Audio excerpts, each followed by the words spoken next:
Olá, seja bem-vindo ao programa Retratos. Hoje nós recebemos a vereadora mais votada de Belo Horizonte nessas eleições de 2016, Áurea Carolina. Negra, mulher e representante de movimentos sociais, ela é cientista social e fará parte, neste seu primeiro mandato, de uma Câmara Municipal com quase 60% de renovação. Áurea, é um prazer tê-la aqui no programa Retratos. Obrigada, Wagner. Prazer é meu. Que bom. Queria te apresentar um pouco para o grande público, né? Você é formada, né? Você tem graduação em Ciências Sociais pela UFMG, né? Tem uma especialização em Gênero e Igualdade pela Universidade Autônoma de Barcelona, na Espanha, e também tem o mestrado em Ciência Política pela UFMG. Além dessa sua formação acadêmica, você também tem uma larga experiência na gestão de projetos socioculturais e na gestão pública. Você, inclusive, foi subsecretária de Política para Mulheres de Minas Gerais no governo Pimentel, né? E para coroar essa sua trajetória, você ainda foi eleita vereadora nessas eleições de 2016 agora, com a maior votação entre todos os candidatos. Aí eu queria te perguntar, como e quando surgiu esse seu interesse pela política? Foi há bastante tempo. Na minha adolescência. Sim. Gostando de poesia, gostando de arte, observando a cidade, escutando música, que eu despertei este olhar para outras formas de viver a cidade e a política como uma forma de lutar contra as injustiças. Então, foi na adolescência que eu conheci a cultura hip-hop e, a partir dali, comecei a engajar em várias lutas. Então, inclusive, eu queria falar disso. A partir desse seu interesse pela política, ainda no início dos anos 2000, você começou a construir essa sua história de engajamento político nas ruas de Belo Horizonte, né? Abrindo um diálogo com grupos que defendiam os direitos humanos e também a justiça social. E você participou, inclusive, desse coletivo, né, Hip Hop Chama, que você disse que veio para aliar o fazer artístico com o pensamento crítico, não é? E você, ainda muito jovem, já defendia uma série de causas, e com destaque para a inclusão da mulher, a inclusão da juventude e a inclusão da população negra.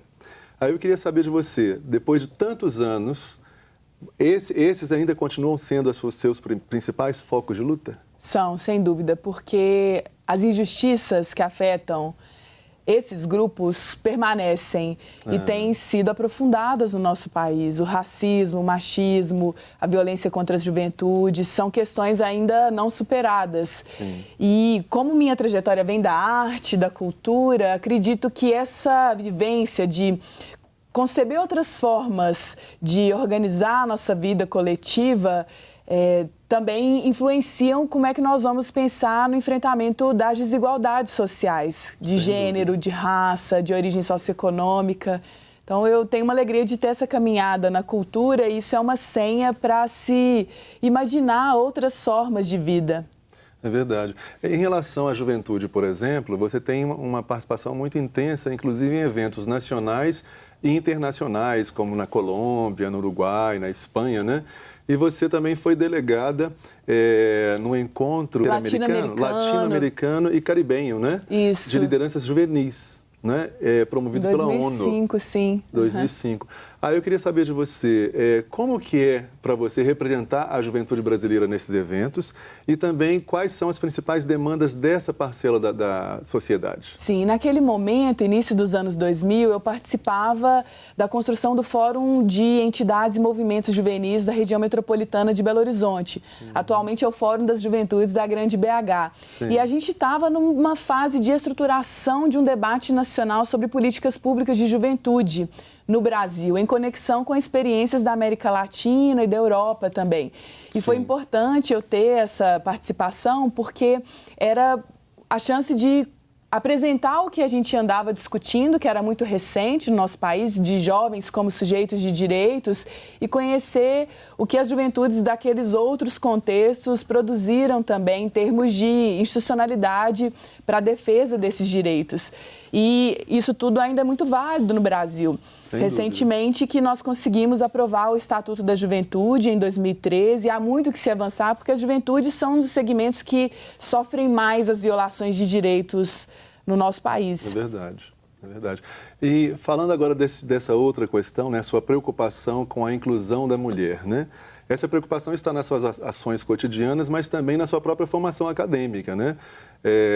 Na sua especialização lá na Universidade Autônoma de Barcelona foi em Gênero e Igualdade. E quando você fez o seu mestrado em Ciência Política aqui na UFMG, você pesquisou a inclusão de mulheres jovens na agenda governamental, né? Então, eu queria saber de você, assim, qual que é o seu foco hoje nessa luta pela inclusão das mulheres? Sim.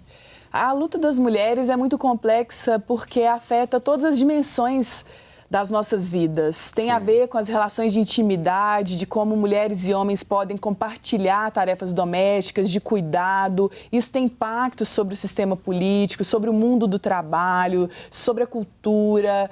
E além de pautar essas relações, é necessário institucionalizar caminhos para a efetivação dos direitos das mulheres. São medidas que se influenciam mutuamente. Então, eu tenho uma preocupação com a institucionalização de políticas para as mulheres, numa perspectiva bem transversal, reconhecendo que nós mulheres somos diversas, nós somos negras, somos brancas, somos jovens, idosas, periféricas, rurais, mulheres com deficiência, lésbicas.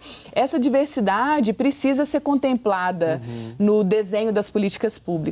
E ter uma participação efetiva dessas mulheres, para dizerem das suas realidades, das suas demandas, algo que está muito longe de acontecer no Brasil hoje, ainda mais nessa conjuntura de ataques aos direitos sociais. Então, as mulheres têm sido um dos segmentos, junto com as juventudes e a população negra, os povos indígenas, mais afetados pela redução dos investimentos do Estado nas políticas sociais. É verdade. E com relação às populações negras que você acabou citando aí, você também tem uma ação muito efetiva nessa direção, né? Da inclusão das populações negras e da igualdade de oportunidades para todos, né? Você, inclusive, além dessa questão política, também artística, no hip hop, você fez um trabalho muito interessante nessa linha de abrir espaço para as mulheres também expressarem não só o seu pensamento político, mas também a sua própria arte, né?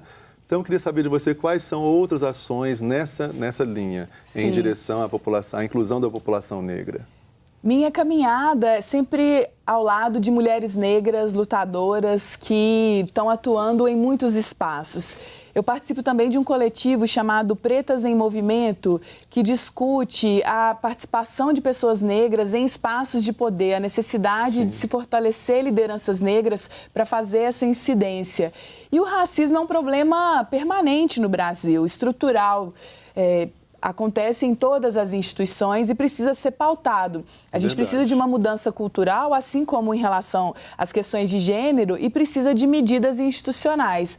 Então, eu estou sempre nesse trânsito de trazer nessa interseccionalidade das diferenças, porque gênero, raça, questão econômica, territorial, tudo isso se combina de forma complexa para pensar como é, então, que nós vamos avançar na democracia brasileira. E a população negra também é central nessa construção. Não pode haver democracia no Brasil sem igualdade racial. Sem dúvida nenhuma. A inclusão, né? Tem que ter a inclusão. E isso também está ligado à justiça social, não é? Mas, então, a partir desse seu longo caminhar, né, abordando todos esses temas que são fundamentais para a democracia brasileira, você acabou alcançando uma façanha histórica aqui em Belo Horizonte, né? Você não só se elegeu como vereadora nas eleições agora de 2016, mas você se elegeu com a maior votação dessas eleições, não é? Além disso, você também, você e a Cida Falabella, né, que é outra mulher, de sua parceira de lutas e de partido, né, o PSOL, vocês estão levando o PSOL para dentro da Câmara, coisa que nunca tinha acontecido. O PSOL nunca tinha entrado na Câmara Municipal de Belo Horizonte. Então, como é que você vê esse momento histórico assim para vocês? Você é a mais votada, uma mulher, uma negra, uma jovem, mais votada na Câmara Municipal de Belo Horizonte, e vocês sendo as primeiras a levar o PSOL para dentro da Câmara. É um feito extraordinário, numa conjuntura política muito difícil, muito desfavorável.